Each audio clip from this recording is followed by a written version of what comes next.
The spoon was still warm in my hand, cinnamon steam rising up, curling around my face like a gentle whisper. I was mid-motion, sweet potatoes just barely lifted from the bowl, when his voice cut through the hum of forks and the low football commentary from the living room. "Can you just keep quiet?" He didn't say it meant anything. That might have hurt less. He said it like a sigh, like brushing lint off a shirt, like I was noisy. I kept the spoon steady and didn't flinch, just smiled and placed the scoop on his plate. The sage in the air turned sharp in my nose. The warm lighting above the table flickered just once. Maybe it was just me. My hand went back to my lap, slow and practiced. Like I hadn't just been told I was too much in a room I once decorated with love. I folded my napkin tighter across my knee. Didn't say a word. Didn't need to. Not yet. He didn't even look at me. That's the part that stayed long after. The dishes were cleared. He said those words and stared at the mashed potatoes, fork dragging lazy circles like I wasn't even there. My grandson, my baby's boy. And he didn't even glance up. The candlelight made shadows flicker along the table, and in that moment I could hear the tick of the grandfather clock behind me louder than anything else. It ticked while my thoughts ran wild, thinking about every time I had asked him about his day, about his work, about his dreams. All the little ways I'd tried to matter in the background. And now I was in the background for real. Steam rose off his plate. No one looked up. Forks kept moving. Conversation floated on about someone's new truck, about school fundraisers. And I sat there, feeling like I'd been painted into the wallpaper. Not hurt, not quite, just replaced. I smiled. My lips curved before my heart caught up, like muscle memory. I'd been doing it since I was a girl, smiling to smooth things over, to make it easier for everyone else. And this time was no different. I passed the bowl to my left. Someone said, "Thank you."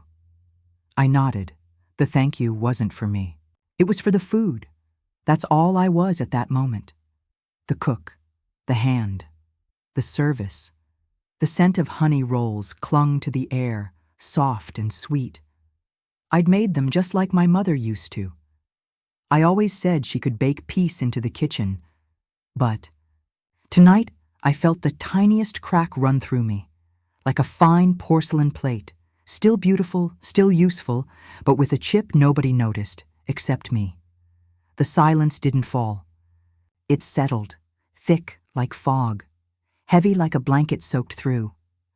No one said a word, but the air was full of unsaid things.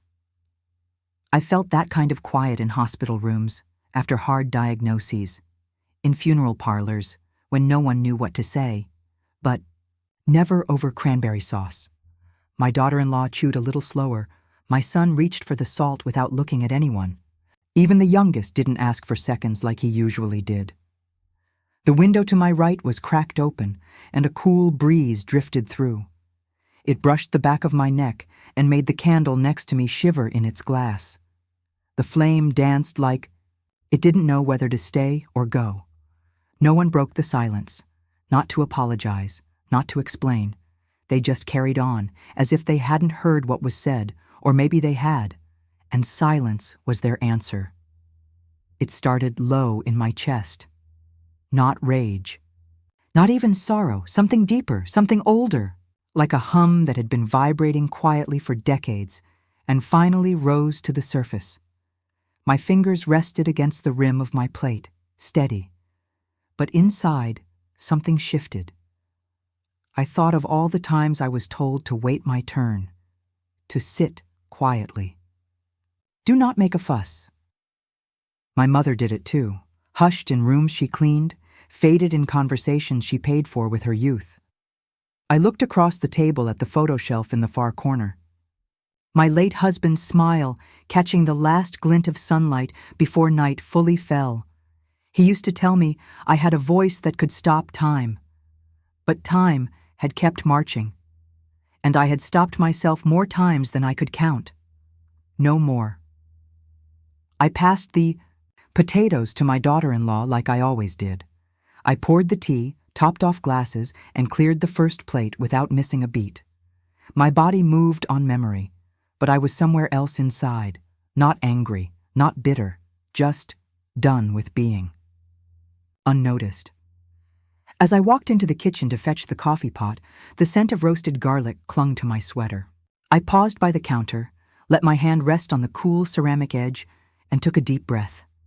I returned to the table, poured their cups one by one, and sat back down without a sound. There was strength in that silence. Something rooted, something new. A stillness before a change. They didn't feel it, but I did. I'd passed more than potatoes that night. I had crossed a line. The porch swing gave that same old groan as I lowered myself onto it, the wood warming slowly beneath me. I reached for the side of the chain with both hands, steadying myself like I always had. The wind curled under my shawl, tugged at the edge of my sleeve, and I let it. I didn't rock at first, just sat. The swing creaked on its own, gentle and familiar, like it still knew the weight of him. It was a sound I used to hear every night, when he'd sit out here with his cocoa, humming a tune he never finished. Just a few notes, always the same, always enough to make me look over and smile. Tonight, I heard it again, not with my ears maybe, but with something deeper. My eyes fell to the spot where his legs used to stretch out, ankles crossed in wool, socks. The cushion had a dip there.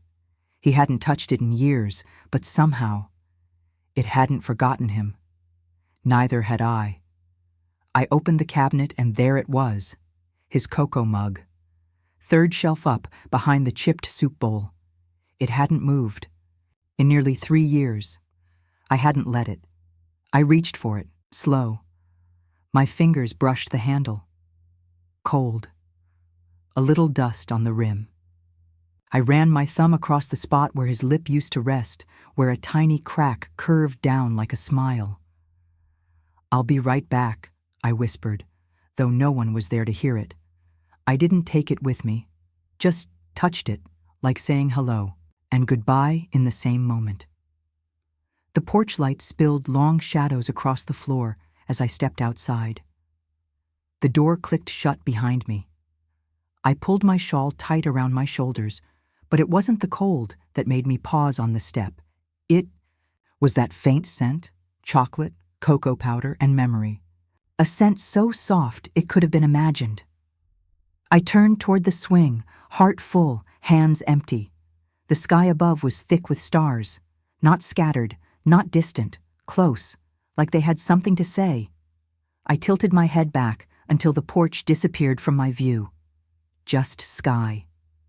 Just stars. Just that cold edge of night against my skin and the quiet warmth of something remembered. We used to sit here, me leaning against his shoulder, him rocking the swing in rhythm with his thoughts. We'd talk about nothing and everything. About paying the bills, sure, but also about traveling, about writing a book, about growing a lemon tree even though the frost would never let it live. We made promises here. Not fancy ones, just soft, worn-in truths, that we'd stay kind, that we'd never let the world turn us bitter, that we'd keep a little wildness alive, even when our knees began to ache. I looked up and smiled. "You remember all that?" I asked the stars. They didn't answer. But they didn't blink away either. That was enough. The railing beneath my hand was smooth, worn. I traced the grain of the wood slowly, letting my palm ride every ripple. Each board, each post, he'd built it, with hands that worked hard without complaint. I remember the day he started this porch. He came home with a pickup full of cedar, a grin on his face, and a thermos of coffee that had gone cold. "Time we make something that holds us," he said. He measured every cut twice, just like his father taught him. Hammered every nail with care, not fast, but sure. He'd laugh when he missed, shake his head, and say, "Guess the porch wants personality." And it got one. Every nick, every squeak. Ours. I could still see him kneeling on the floor, pencil behind his ear, sweat on his brow, humming that tune. This porch wasn't just wood. It was a sacrifice. It was Saturday mornings, and scraped knuckles and dreams we could finally afford. And tonight, it was holding me still. The swing rocked just a little, not enough to call it movement, just the breath of it. I wrapped the shawl tighter, curled my toes beneath the hem of my skirt, and let the quiet take me. I didn't cry. I thought I would, but I didn't. I just sat. Let the stillness settle around, me like a second skin. It held me, gently, like he used to when the world got too loud. No words tonight. No need. I looked out into the dark, listening to the wind move through the dry leaves, rustling softly like a lullaby sung from memory. Some nights grief howls, but not this one. Tonight, it hummed, low and warm, like he was near, like he was home. We made something that lasted, and even if one of us was now made of stars, the rest of us, the swing, the wind, the quiet, remembered. Out past the porch rail, the garden sat still, empty of flowers, but not of meaning. That was where we planted daffodils the first spring, where we tried tomatoes and failed, where we laughed over crooked rows and rained out afternoons. Further left, the clothesline stretched, faded, one end sagging. I'd hung towels there, pillowcases, baby onesies. He built the post in an afternoon, grumbling about clay soil and crooked fences, and just beyond that, the marker. The wooden stake we drove into the ground the day we signed the deed. Ours, he said, tapping it once with the hammer. They don't see it, the ones inside. They see a backyard, a place for a grill, somewhere to park a car, but I see it all, every bloom, every splinter, every echo of a life built board by board. This land remembers better than they do, and tonight, under the hush of moonlight, I remembered. 2. The sun was soft that day, hanging low but not yet fading. I stood by the old red cooler, the one with the chipped handle, holding out my lemonade, fresh squeezed, with orange peel and mint, just like always. I even brought the little cups with the lemons printed on the sides. They used to ask for refills, before I could sit down. But not this time. They rushed past me, arms full of paper plates and chatter, the kind that moves faster than thought. "Try the ribs," someone shouted. "Save me a deviled egg." Another laughed. The bees were humming near the lilacs, blending with the sound of the hose spraying somewhere behind the shed. I held the cup out for a second longer, then slowly set it back in the ice. No one noticed. I smiled anyway. I even nodded, like I was part of the rhythm. But something inside me sank like the mint leaves at the bottom of the jug. I'd brought sweetness, and still, no one reached for it. I saw a chance, just a small space in the noise. They were talking about childhood stories, and I remembered one, about their father as a boy, running naked through the sprinklers, covered in whipped cream from a pie mishap. It used to make them laugh so hard. They cried. So I started, "You know, your dad once," but someone cut across me. "Did you see that meme I sent?" Everyone laughed, the kind that carries and pulls others in. I stopped, just like that. My sentence fell into the grass like a paper scrap caught in the wind. I sat back in my chair and nodded like it hadn't mattered. But inside, my hands were still mid-gesture, my story still hanging on the tip of my tongue. Like a song stopped, mid-note, with no place to land. Their laughter echoed across the yard, and I smiled again, smaller this time, quieter. I wasn't upset. Not exactly. Just shelved. The table overflowed with food, potato salad, brownies, store-bought cupcakes. Someone brought little flag toothpicks. The kids had them stuck in everything, even the corn. I folded my hands in my lap, resting them on the napkin I'd kept folded since lunch. The breeze tugged at the paper plates, fluttered the edges of a birthday banner from last month. Not mine, of course. My birthday had come and gone, like a catalog left in the mailbox and never opened. Didn't expect cake, but part of me had thought, maybe, a mention. A little, we missed it, or, next time, it's your favorite pie. But the only candles were citronella. I watched the dandelions dance in the grass and whispered to myself, 68. Isn't a big deal anyway. Still, the forgetting hollowed something out of me. Not loudly, just quietly, like a drawer closing that no one checks again. They passed around the dessert tray. I passed again. I used to be the one who brought the fun. The games, the goofy riddles, the songs they'd shout back at me like a chorus. I had a tote bag just for backyard ideas. Bubbles, scarves, plastic medals for pretend races.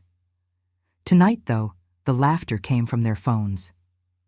Faces bent toward glowing screens, sharing things I couldn't see. Jokes that skipped me entirely. Private. Fast. I sat on the porch steps, hands resting on my knees, eyes on the dusk curling in around the yard. Fireflies blinked near the fence. Line, little flickers of old magic.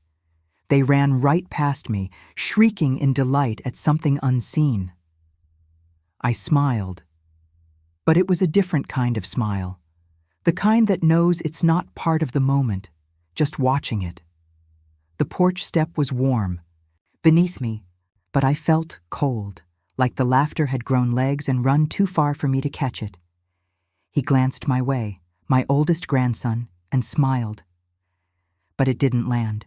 It hovered, polite and hollow, like the kind you give a stranger at the post office. I nodded back, almost reflex. My hand twitches like it wanted to wave, but I let it rest in my lap. He turned back to his conversation, laughing before the moment even passed. I watched him, really watched. His profile had grown so sharp, his hands now big enough to carry heavy things. I once rocked him to sleep through teething and thunderstorms. He used to grab my cheeks and say, "You're my favorite person." Now I was the woman on the porch, a background blur. The crickets chirped gently, and the porch lantern buzzed. I tugged my sweater tighter, though the night wasn't cold. It wasn't rejection, just something subtler, like wind brushing against a window, there but unnoticed. I used to think that love was patience, that if I stayed steady, stayed kind, they'd come back to me. That eventually they'd notice the seat I kept open, the plate I still filled. That silence was strength. But now I wasn't so sure. Maybe the waiting hadn't been seen as love. Maybe it had written me out altogether. Like a line skipped in a book, like a song with no chorus. I watched them laugh again, their voices echoing toward the fence line. I looked down at my hands, still, soft, capable. I'd used these hands to soothe, to sew, to stir gravy from scratch. I'd held my whole life in these palms, and somehow, now, they were idle. Not from rest, from absence. The ache sat under my ribs, not sharp, just there. A kind of quiet that bloomed slowly. I thought I was being patient, but maybe I'd just disappeared. I folded the napkin over and over, smoothing the same edge like it was the only thing holding me steady. The fabric was soft from too many washes, its corner already curling. I didn't mind. My fingers needed something to do while they all talked around me. Work stories, cruise plans, the new rescue dog that kept eating shoes. "Pass the salt?" someone asked. I passed it, quietly. No eye contact, no follow-up. They never asked about the quilt I was working on. Or if the mailman had brought that recipe book I mentioned last week. I was here, my plate full, my seat claimed, but my voice didn't have a place to sit. The lights above the table cast a yellow glow, but it felt cool somehow, like cloud light, not sunshine, like the bulbs knew I didn't belong in the conversation. So I folded the napkin again, pressed it tight between my fingers, tried not to wrinkle. And somewhere in that quiet, I started wondering if I was still part of their story, or just the silent page between chapters. They started talking about Grandpa's desk, the oak one. He built with his hands, the one he polished every Sunday after church. "It's too bulky," my son said. "Let's just toss it." I opened my mouth. I felt my lips part. "He built that with—" I stopped. No one looked my way. The clatter of forks against plates filled the space where my words might have gone. My tea glass was sweating. My chair cushion had a lump in the middle that I didn't dare shift on. They kept going. Measurements, storage ideas, jokes. I looked at the spot on the floor where that desk sat for 42 years. I remembered oiling the drawers, slipping love notes into the top one, dusting it before our anniversary dinners, and now I was watching them erase it, as if it had appeared by magic, as if I hadn't watched him build it with calloused hands and quiet joy. I didn't say another word. It was easier not to. Someone cracked a joke. I think it was about the neighbor's cat, or maybe the burnt rolls. The table roared with laughter, forks paused mid-air, heads thrown back, shoulders bouncing. I smiled, 3 seconds too late. They were already moving on. More jokes, new laughter. I hadn't heard the start, just the middle. Like walking into a room where everyone's already laughing and you pretend you were in on it too. I pushed a green bean to the edge of my plate, rolled it back with my fork. The sound of the oven cooling ticked behind me. No one noticed. I used to be the one who brought the jokes, who made them laugh till they cried. I used to know the rhythm. Now I just watched it from the sidelines, like listening through a wall and smiling, because that's what I knew how to do, even when it didn't quite fit. The pie was still warm, apple with cinnamon and just a touch of lemon. I brushed the crust with egg before sliding it in the oven, just like Mama taught me. I brought it out, hands steady on the dish towel wrapped beneath the pan. The room didn't. Pause. I set it on the counter, reached for the pie cutter. No one said anything. No, this smells amazing. No, did you use brown sugar again? Just plates held out silently. Slices served, chewing, a few murmurs about the sweetness. I stood for a moment after they were served. My hands are still hovering by the dish. The steam curled around my fingers like it was saying thank you, since no one else did. I wondered when. Did I stop being the woman who made the pie and start being the pie itself? Expected, consumed, forgotten. The hallway was dim, just the way I liked it, not too bright. Let the photos glow on their own. Frames lined the wall, crooked in that charming way. School portraits, birthday hats, wedding smiles. Me, always off. To the side, holding a tray or a child or a prayer. I paused halfway down, fingers trailing along the edge of one frame. It was from Mark's graduation. I'd sewn his tie that morning because the store-bought one felt too stiff. He never knew. That photo was memorable, but here at the table, no one did. I could hear the murmurs from the dining room, the laughter, the scraping plates. And I knew I wasn't part of the noise, just part of the wallpaper. Seen, maybe. But only when someone squint hard enough. The table was half cleared now. Plates stacked, crumbs left behind, tea cold in my cup. No one asked why I hadn't eaten much, or why I kept touching the same corner of the tablecloth, and for once, it didn't hurt. Not in the sharp way rejection does, not the sting that makes you tear up in the pantry. No, this was different, softer, quieter. I wasn't angry. I was just air. I'd been present. I served. I smiled.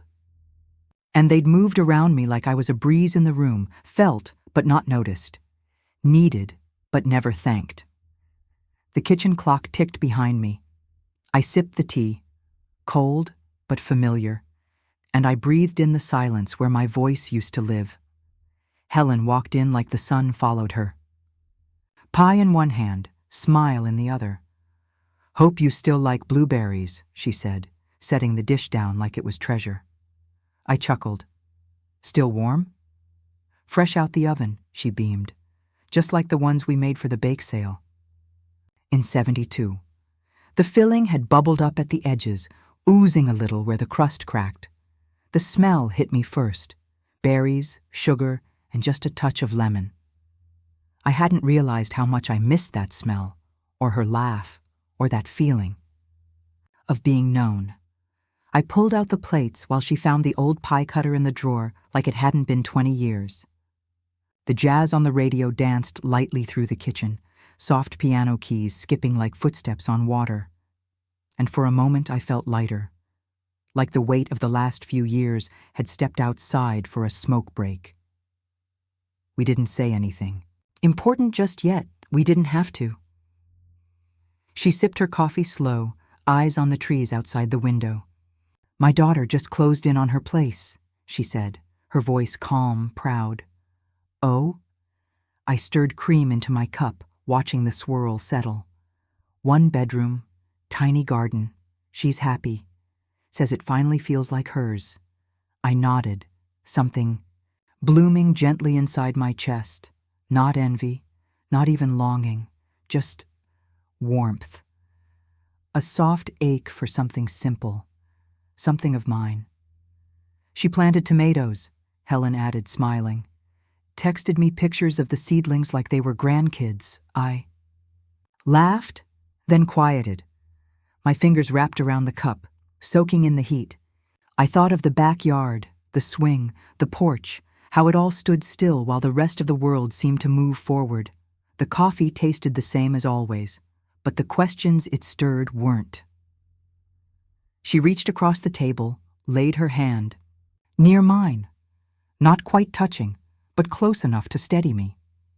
"You look good," she said softly. "Whole, like someone who could still surprise herself." I blinked. "I make a good pie." Helen smiled. "You make everything good." I chuckled, brushing a crumb from the table. But the warmth behind her words landed somewhere deeper than compliments usually go. She wasn't saying it to flatter me. She meant it. She looked at me like I wasn't just filling time, but still writing it. No one had looked at me that way in years, not since he passed, not since the kids got too busy or I got too quiet. I felt my back straighten just a little. My chair creaked beneath me and I let it remind me I was here, still seated, still part of the room, and maybe not quite finished. She reached for a second slice and said it just like that.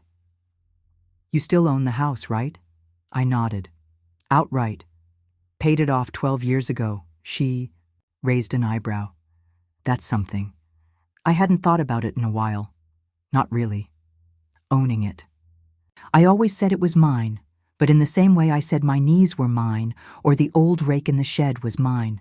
Not like it meant anything. But suddenly the words tasted different. I own this. Not just the roof, the memories, the silence, the space. I remember when you and Robert signed the papers?" she said, slicing into the crust. "You cried." I did. I'd forgotten that. Standing on the front porch with keys in one hand and a grocery bag in the other, crying because we'd made something real. I looked around the kitchen, the walls we painted together, and I felt something shift, not just roots, possibility. She took a sip, then looked right at me. "You know you have options, right?" It stopped me. Those 7 words echoed louder than any insult or silence I'd heard at that dinner table. Options. The word felt foreign, like it belonged to someone younger, someone with fewer years behind them. "I'm too old for options," I joked, half smiling. "No," she said gently. "You're not. You're just used to waiting." I stared at my cup. The coffee had cooled, but the scent still lingered, rich and a little bitter. I tightened my grip around the handle. Options. I wasn't stuck. I'd just forgotten that movement didn't always mean running. Sometimes it meant deciding, choosing to turn the page instead of just reading the same one over and over. "Maybe I do," I said softly. She stood at the door with her coat half buttoned and her purse slipping from her shoulder. "I'll call you next week," she promised, kissing my cheek. "You better," I teased, holding the door open. She smiled, stepped into the sunlight, and was gone. But her words didn't leave. The house was quiet again, but not the same kind. It felt cleared out. Like someone had opened a window and let the dust drift off the shelves. I wiped the table slowly, cloth in hand, crumbs catching in the folds. Each pass felt like a new breath, not cleaning up, but clearing space, making room. The pie dish sat, empty in the sink, a little juice hardened at the rim. Outside, the breeze stirred the trees. Inside, something in me had finally stirred too. And as I stood there in my kitchen, I didn't ask what next. I asked why not. She greeted me with a firm handshake. "Mrs. Halpern?" I nodded. "Yes. No sweetie, no hun, just my name, clean, clear. The way my husband used to say it when he wanted my attention." She had sharp eyes, not in a cold way, just awake. Her glasses caught the afternoon sun that slanted in through the blinds. She didn't glance at her watch. Didn't skim through my face like she was looking for someone more important behind me. "Come in, have a seat," she said, gesturing to the chair across from hers. The office smelled faintly of citrus and copy paper. The printer whirred somewhere, in the back. A potted fern wavered gently near the window. For the first time in a long while, I felt like more than a shadow trailing behind a family name. I felt received. She opened a folder and looked me in the eyes. "What would you like to do today?" And somehow, those words felt like the start of something I didn't know I'd been waiting for. We walked the edge of the yard first. The grass had grown high near the back fence, wild with the kind of softness that only comes from being left alone too long. She didn't step over it carelessly. She paused, looked down, listened with her feet. "This path here," I said, pointing to the thin line of dirt, "used to be where he paced. Planning things. He'd talk to himself while he walked, like the ground was his whiteboard." She smiled. "I do the same with spreadsheets." I laughed, a real one. He wouldn't have known what to do with a spreadsheet. We moved slowly, past the half-collapsed trellis, the old swing that hung crooked from the maple. She asked questions, not the kind written on forms, but gentle ones. "What did you grow here? What room got the best morning light?" And I answered not from memory, but from living. As we circled the porch, the wind picked up. It carried the scent of wild mint and damp soil. I could almost hear his hammer in the breeze. Back in the office, she pulled out a clean notepad and didn't reach for her laptop. She sat across from me with her hands folded and waited. I told her about the house, about the garden, the porch, the hallway with the squeaky board no one ever fixed. I wandered sometimes, took a long road to a short point, but she never hurried me. "I'm sorry," I said once. "I'm rambling." She shook her head. "Not at all. Please, go on." So I did. It wasn't that the house was special. It was that we were special there. And for the first time, someone saw that. The windows glowed gold in the late sun, shadows long across the floor. A plant in the corner nodded gently as if it, too, was listening. And my voice, that quiet thing that so often got lost behind dishes and dinner tables, it rested here. Firm and full. I reached into my purse and pulled out the pen. It was just an old ballpoint, black, with a little crack near the cap. The kind of pen that used to come in packs of 10, but this one mattered. He used it to sign our first mortgage. I remember his hand shaking slightly and the way he looked at me after, like we'd just built something bigger than ourselves. He used it for checks, school books, groceries, oil changes, letters to the bank, Christmas lists, and now I was holding it like a small torch in my palm. She looked at it and smiled softly. "You want to use that one?" I nodded. The contract lay before me, crisp, clean, new. I clicked the pen open. That sound echoed in the room, not loud, but final. Time folding inward. And for just a second, I swear I felt his hand rest lightly over mine, like it always did when we were about to do something brave. My name was printed 3 times on the page, each, one with a blank line beside it. I took a deep breath, let it settle in my chest. Then I signed. The pen moved smoothly across the paper. My hand didn't shake. My fingers were sure. I didn't rush, didn't pause. I just claimed. It didn't feel like a loss. Not this time. It felt like clearing space. Like pushing open a window that had been stuck for years. This wasn't giving up our home. This was giving myself a new one. As I finished the final line, the pen tapped gently against the desk. That soft tick echoed like punctuation. Something final, but not sad. I looked down at the paper, my name written with the same letters I'd signed school permission slips and grocery returns with. But today, it meant something different. Today, it meant I had chosen. I slid the contract toward her, and she reached out with both hands, careful and kind. There was a pause, a softness, the kind of hush that used to come after my husband made a decision we both knew was right. He would rest his hand on my shoulder, not squeeze, just stay.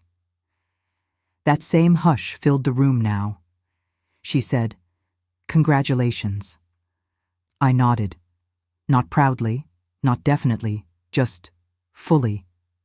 My eyes settled on the corner of the desk where sunlight spilled across the wood like honey. My coffee sat beside the folder, still half full. I didn't need to drink it. I sat back in the chair and folded my hands in my lap. He would have nodded too, just once. Quiet. The way he did when something hard had been done with heart, and in that moment, I knew I wasn't walking away from anything. I was walking toward something, and I wasn't alone. They came in quiet, like the house might be sleeping. He held the door open for her, and they stepped in soft, careful, like they already loved it. No loud voices, no measuring tapes, just wide eyes and a slow kind of curiosity that reminded me of how we once walked through it, before it was ours. Their shoes paused just past the welcome mat. She looked up at the crown molding. He brushed his fingertips along the banister like it mattered, and somehow I knew this wasn't just a showing to them. "This light," she whispered, standing in the golden spill that came through the west windows. "It's warm." I smiled. It always was, this time of day. The scent of lilacs drifted in from the garden I hadn't touched in a year. I thought it had gone wild. But now, it felt like it was blooming on cue. They didn't just walk through the house. They moved through it like it held breath and memory. And somehow, their gentleness steadied something inside me I didn't know had gone loose. He stopped at the fireplace, the stone hearth still slightly dusty from last winter. "Tell us what was burned here," he asked. Not, "How old is it?" or "Does the flue work?" No. He asked what was burned. I smiled and stepped beside him. Not logs, mostly. Birthday candles. Popcorn once during movie night. A few old letters. Probably shouldn't have burned those, but sometimes you need fire more than paper. He chuckled, hand resting on the mantel like he was trying to feel the stories in the stone. "Have you ever roasted marshmallows?" "Inside. Once. The smoke. Alarm hated it." She laughed. Not loud, but real. It hit me then. They weren't counting square feet. They were counting memories, and I had plenty. The smell of faint smoke clung to the brick. I hadn't noticed it in months, but now it wrapped around me like a shawl I hadn't worn in years. They stood there a long time, not asking more questions, just listening to the room. She paused by the garden window. The glass was smudged in one corner, the kind of smear you stop seeing after a while. But she saw it. She didn't wipe it, just looked through it like she was looking back in time. "Who planted those?" she asked, pointing at the rose bushes starting to wake up again. "My children," I said, with tiny hands and no clue what they were doing. I left the roots crooked on purpose. She didn't say, "How sweet," or "That's nice." She just smiled. Like the answer meant something.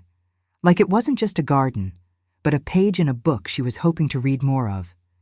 The bushes were just beginning to bud. A few small petals clung to the ends, soft and almost brave. I hadn't touched them since last spring, but suddenly they looked tired. She didn't interrupt, didn't ask about the fence or the watering system or pests, just stood there as if the view itself was enough, and for the first time in years, so was I.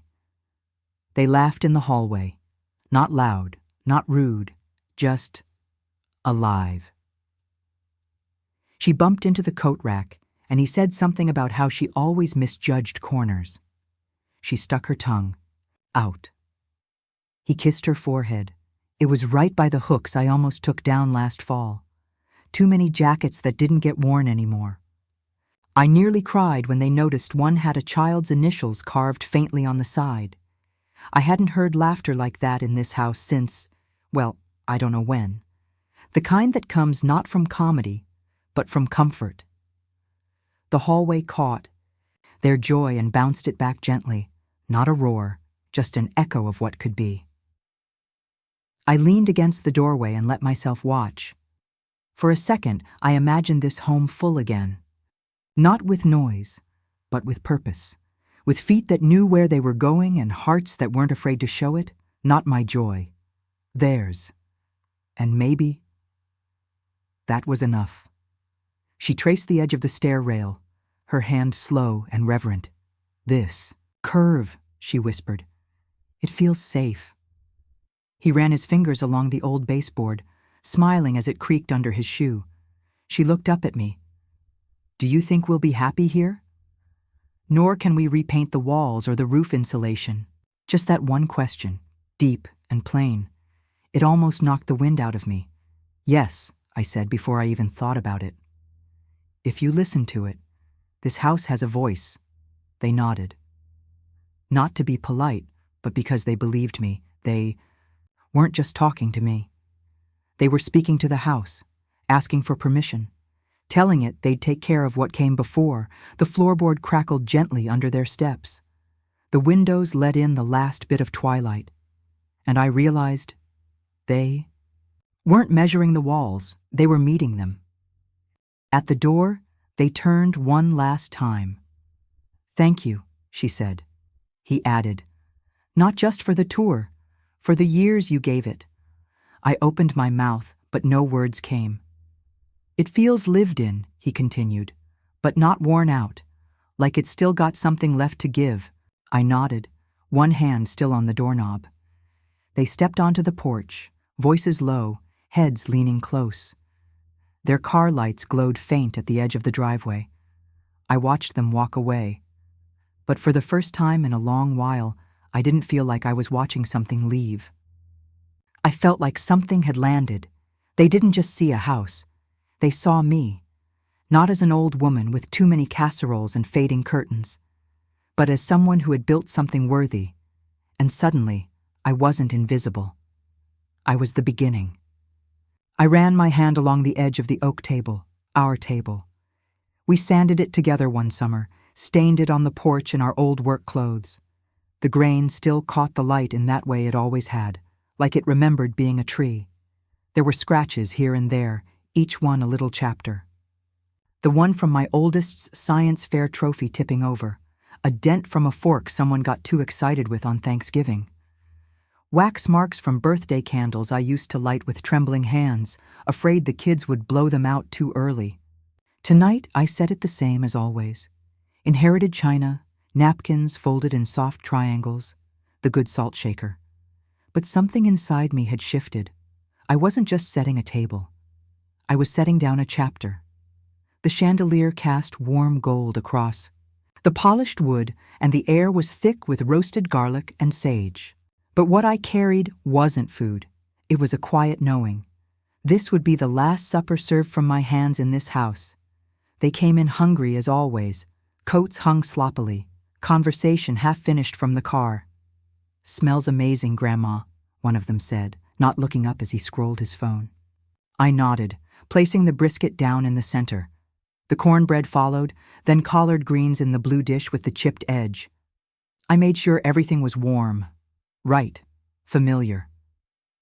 They thanked me without really seeing me. I smiled, just like I'd always done. But my hands were already letting go, even as they moved.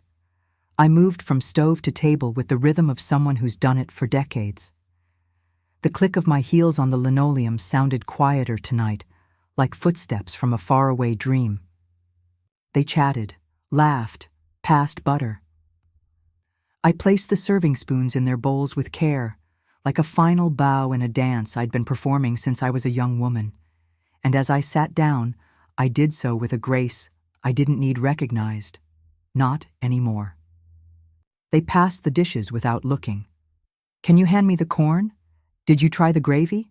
I told you, the brisket is hers, not store-bought." They laughed and joked, and their joy filled the room in that echoing way it always had. But it didn't fill me. I stood at the edge of the room longer than usual. My chair stayed unpulled. My napkin is untouched. I just watched. Every gesture felt louder. The scrape of a fork, the clink of glass, the sip of sweet tea, leaving a ring on the old tablecloth. They didn't know, but I did. This wasn't a memory being made. This was a memory being closed. A final stitch in a quilt long finished. I let my eyes linger on the curve of the doorway, the way the sun hit the hutch, the slight shimmer of condensation on the tea pitcher. Not for sadness, for release. The envelope was thin, unassuming, just a folded piece of paper sealed shut. I laid it beside the gravy boat like it belonged there. It didn't make a sound, but I felt it shake the table. Nobody noticed. They were still eating, laughing, arguing about who forgot to bring the deviled eggs. My hand lingered near it a moment longer, then retreated to my lap. I took a sip of water, steadying the tremble that hadn't quite left my wrist. The envelope sat on the dark table runner, pale against the deep brown. The gravy ladle gleamed beside it, reflecting the chandelier light in a soft oval. I exhaled through my nose, calm, quiet, complete. It wasn't revenge. It wasn't a drama. It was true, wrapped in linen and set with care. And soon, they'd see it. I didn't raise my voice, didn't clear my throat or tap my glass. I just waited for the moment between bites when the room softened. "Your guest's here now," I said. The words came out like a folded blanket. Neat, tucked, final. Forks paused mid-air. Someone's glass clinked down against the plate. "What?" one of them asked, but I didn't explain. I didn't owe them the weight of it. Not the years I spent making this place feel like home. Not the birthdays remembered, the fights softened, the forgiveness cooked into every casserole. I just looked around the table. "My name is still on the deed," I added gently. No tears, no anger, just me, my voice, my peace. The scent of garlic suddenly felt stronger in the air, like it had been waiting to speak too. They didn't know what to say, so I let the silence speak for me. I picked up the plates one by one, just like always. No one offered to help. No one asked if I needed a hand. That used to sting. But tonight, I didn't feel bitter. Just still. Clear.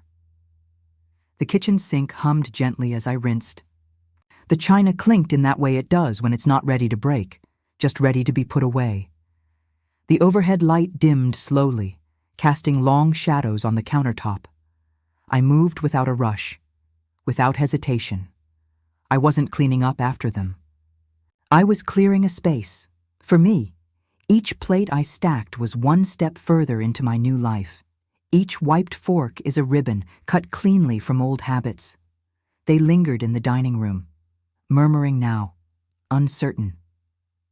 But I didn't go back. My silence wasn't silence anymore. It was for a purpose. Their voices rose, but not with anger, with confusion, a nervous kind of disbelief that rattled against the quiet I'd built around me like good china. "Why didn't you tell us?" my son asked, his hand half raised. Like I'd dropped something fragile and he was scrambling to catch it. "I mean, Mom, if this was how you felt." His wife sat beside him, mouth slightly open, looking everywhere but at me. I held my teacup steady. The warmth from it seeped into my palm, grounding me. The chairs around the table were pushed back unevenly now, left at angles like questions without answers. The clink of ice in a half-melted glass echoed in the still room. They were looking now, truly looking. Eyes scanning me like a stranger, but it was too late to truly see. I'd been speaking all along, just not in ways they bothered to listen to. Through birthdays remembered, casseroles delivered, voicemails left, but now that the words were printed, signed, sealed, they finally wanted to understand. "Because you never asked," I said. I didn't raise my voice, didn't flinch. I just said it. Plain. Their expressions changed, not dramatically, but in the way faces do when the truth lands and can't be pushed away. My daughter-in-law blinked fast. My son looked at the floor. No one reached for their tea. The sentence had lived in me for years. Folded into polite smiles and "it's nothings," tucked behind every plate I'd passed without being asked how I was doing. And now it sat between us. Finally, free, I hadn't said it to hurt them. I said it because it was true. The room changed after that. Not louder, not colder, just realer. Like someone had opened a window. Outside, the sky turned from gold to soft blue. Shadows stretched long across the floor. Time moved forward, slow and kind.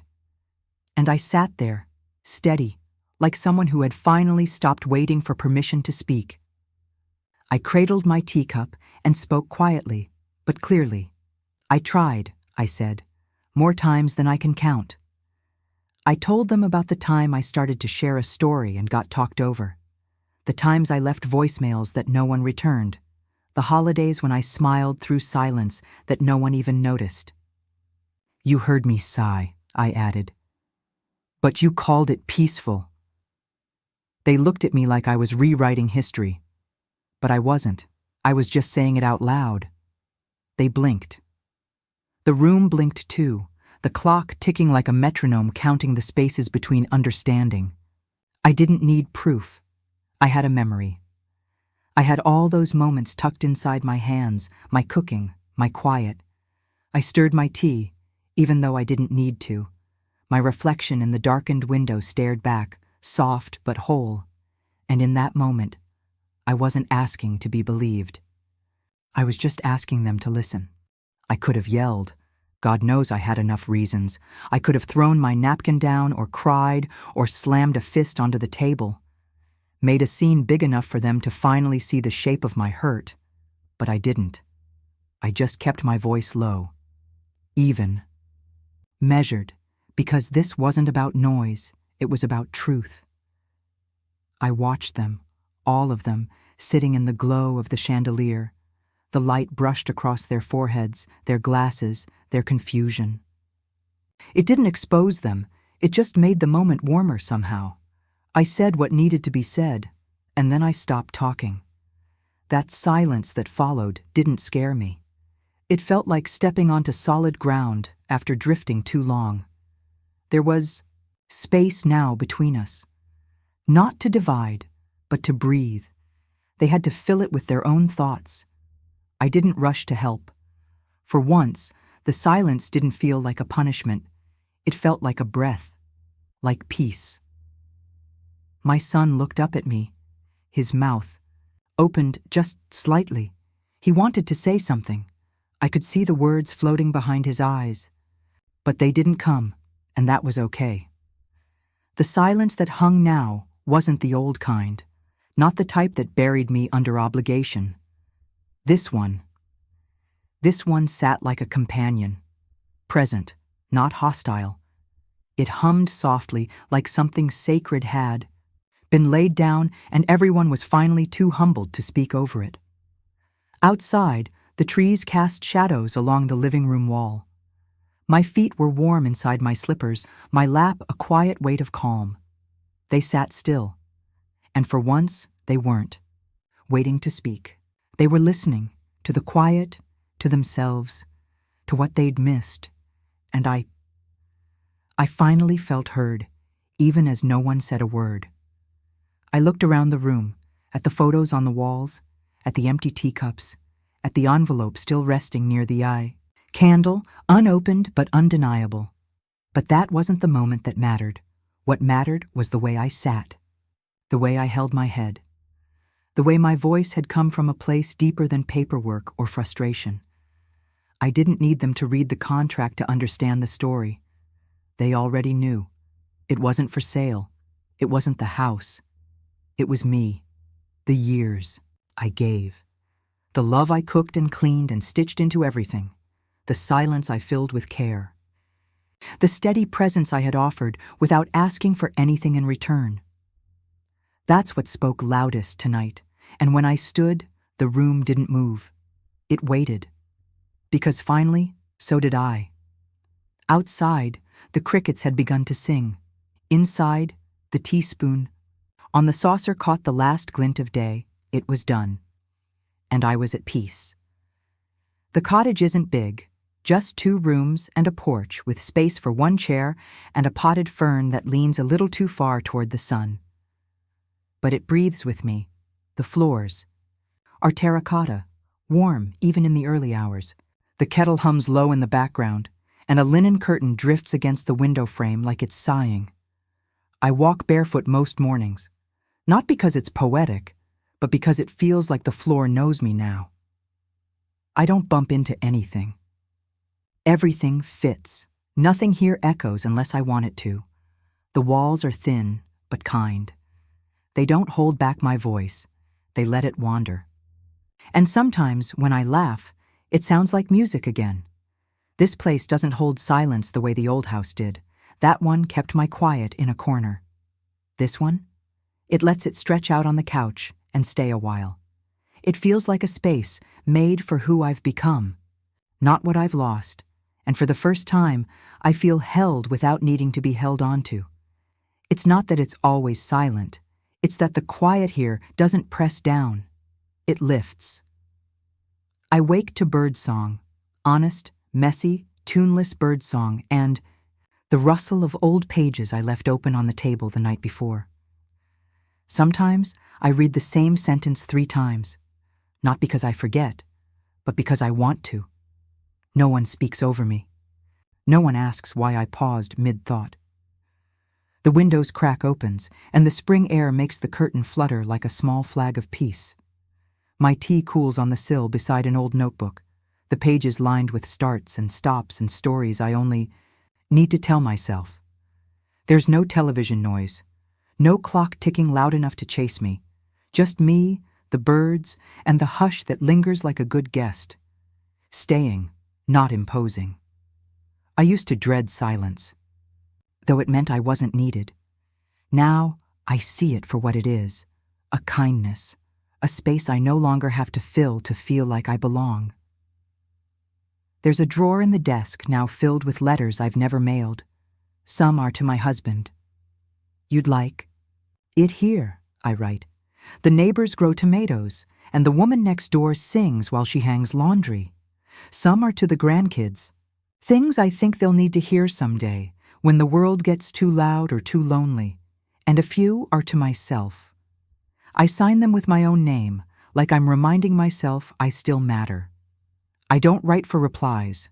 I write for rhythm, for the scratch of the pen on old paper, for the way thoughts stretch out when given room. The scent of lavender oil lingers in the air, soft and steady.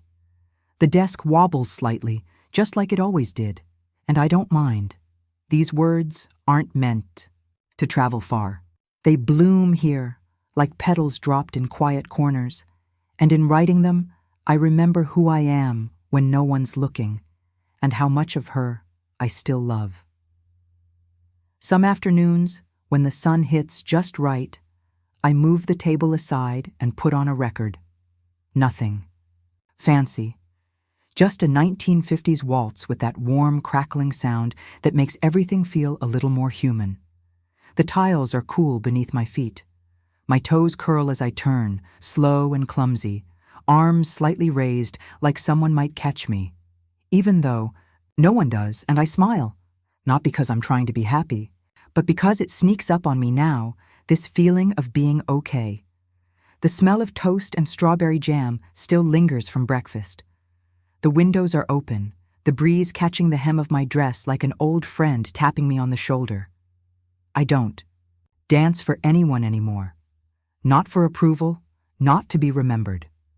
I dance because I'm still alive, because my legs still move and my heart still finds rhythm in the stillness, and because no one's watching, so I can be exactly who I am.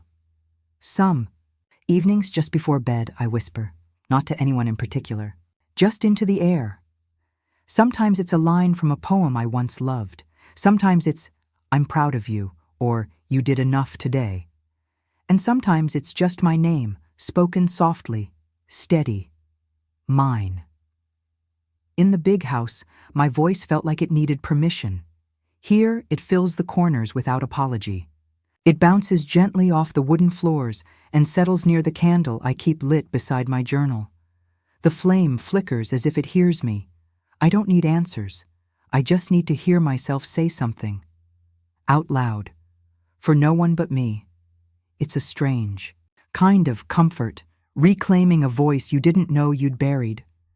The air is quiet, but not empty. It's full of the echoes I've chosen to keep, the ones that say, "You're still here, you still count." And that's enough.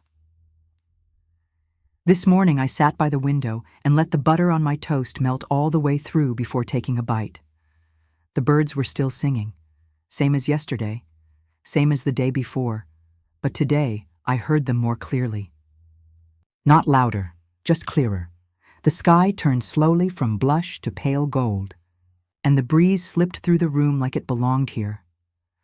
I looked down at my lap and smiled. No reason, no performance. Just a small flicker of something real. In this hush, I've remembered things I forgot. That I was never too loud. Never too small. Never do anything. Just unheard. And now, even in silence, I hear myself so clearly, it feels like music. I sip my tea. I sit a little taller, and I know, deep in my bones, that quiet isn't the absence of voice. It's the fullness of being heard by the only person who truly matters. Me.